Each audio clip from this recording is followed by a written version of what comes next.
ನಾನು ನಿಮ್ಮ ಚೈತ್ರ ಕಿಚನ್. ಇದಕ್ಕೆ ಮೊದಲಿಗೆ ಕಡಲೆಕಾಳನ್ನ ನೆನೆಸಿಟ್ಕೊಂಡಿದ್ದೀನಿ ಒಂದು 4 ಅವರ್ಸ್.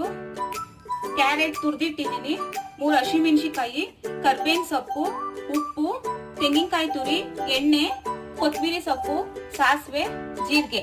ಎಣ್ಣೆಕಾಳು ಉಸ್ಲಿ ಮಾಡಕ್ಕೆ ಮೊದಲಿಗೆ ನನ್ನ ಜಾರಿಗೆ ಹಸಿಮೆಣಸಿಕಾಯಿ, ತೆಂಗಿನಕಾಯಿ ತುರಿ, ಕೊತ್ತಂಬರಿ ಸೊಪ್ಪು ಈ ಮೂರನ್ನು ಸ್ವಲ್ಪ ನೀರು ಹಾಕೊಂಡು ತರ್ತರಿಗೆ ರುಬ್ಕೊ ಬರ್ತೀನಿ. ಈಗ ಬನ್ನಿ ಮೊದಲಿಗೆ ಕಡಲೆಕಾಳನ್ನ ಬೇಯಿಸ್ಕೋಬೇಕು. ಕಡಲೆಕಾಳನ್ನ 2 ವಿಷಲ್ ಹೊಡಿಸ್ಕೊಳ್ತೀನಿ.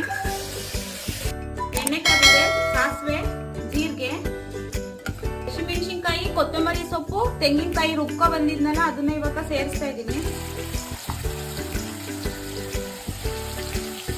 ತುರ್ದಿಟ್ಕೊಂಡಿದ್ನಲ್ಲ ಕ್ಯಾರೆಟ್ ಇದಕ್ಕೆ ಹಾಕ್ತಿದ್ದೀನಿ. ನನ್ ಕಡಲೆಕಾಳು ಬೇಯಕ್ಕೆ ಸ್ವಲ್ಪ ಉಪ್ಪು ಹಾಕಿದೆ, ನೋಡ್ಕೊಂಡು ಇವಾಗ ಎಷ್ಟು ಬೇಕಷ್ಟು ಹಾಕೊಳ್ಳಿ.